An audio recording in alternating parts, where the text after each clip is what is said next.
ইন্নাল হামদুলিল্লাহ ওয়াসসালাতু ওয়াসসালামু আলা রাসূলিল্লাহ আম্মা বা'দ। আল্লাহ রাব্বুল আলামিন ইরশাদ করেন, ওয়া মান ইয়াতাওয়াক্কাল আলাল্লাহ ফাহুয়া হাসবুহ।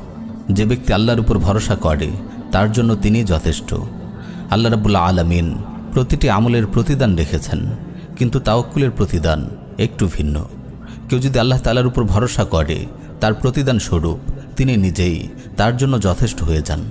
সুতরাং বান্দা যদি আল্লাহ তাআলার উপর পরিপূর্ণরূপে তাওয়াক্কুল করে, তবে আসমান জমিনের সব মানুষও যদি তার বিরুদ্ধে অবস্থান গ্রহণ করে, তবু আল্লাহ তাআলা তার জন্য কোনো না কোনোভাবে পথ বের করবেনই।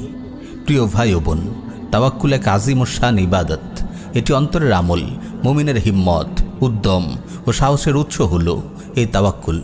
অনেক ভাই আছেন যারা তাওয়াক্কুল সম্পর্কে সুস্পষ্ট ধারণা রাখেন না। অনেকে আবার রীতিমতো ভুল ধারণা লালন করেন।